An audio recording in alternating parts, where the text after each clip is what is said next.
Well, I'm back. First morning message in a while. I know some have been asking, where have I been? Well, I had some surgery last week.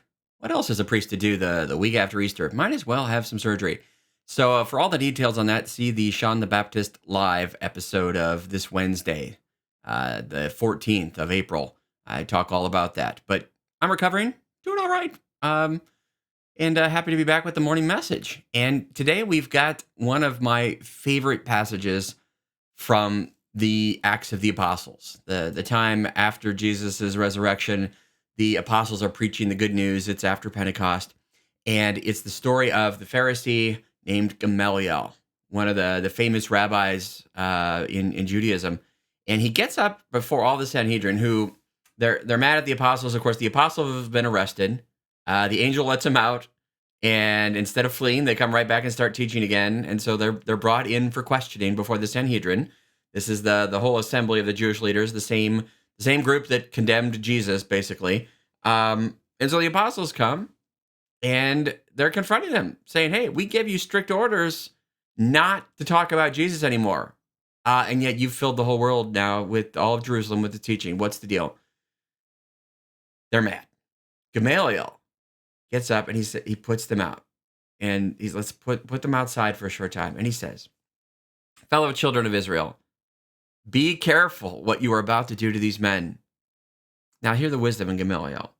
"Some time ago, Theudas appeared, claiming to be someone important, and about 400 men joined him, but he was killed.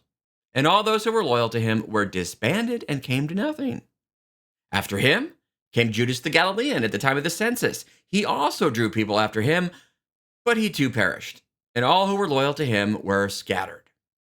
So I tell you now, have nothing to do with these men and let them go." And here's the great wisdom from Gamaliel.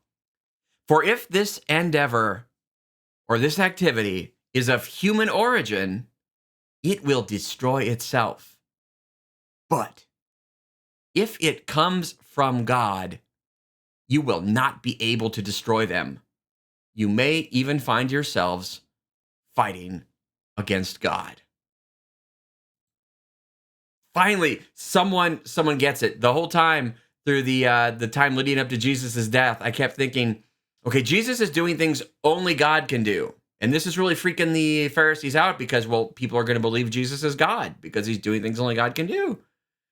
And it never seems to occur to the majority of the Jewish leaders that, hey, what if he actually is who he says he is? It's like, no, that's an impossibility. So we just have to eliminate that from the beginning. But no, what if he actually is who he says he is? Gamaliel is the first Jewish leader in that group to seem to at least propose that when he says, "But if it comes from God, what if this comes from God?" This is something that was completely rejected by everyone. I love this. If this is of human origin, he gives two examples. Like, it's just going to peter out. Don't worry about it. But if it comes from God, then you will not be able to destroy them. And you may even find yourselves fighting against God. Well, this is exactly what happened with the death of Jesus, isn't it?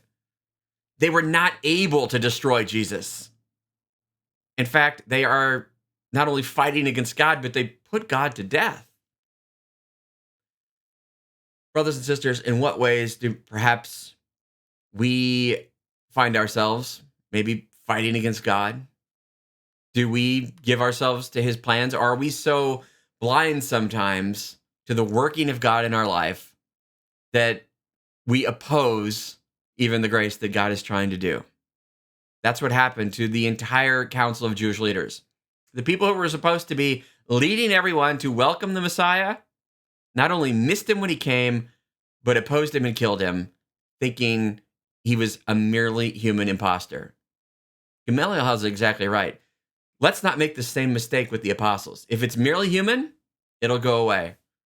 But if it's from God, look out, because that means we just put God to death, and we need to get behind the apostles. Pretty bold thing for a rabbi to say. Don't let yourself be in the position of fighting against God. How is he calling you today? Try to say yes to that. And God bless you.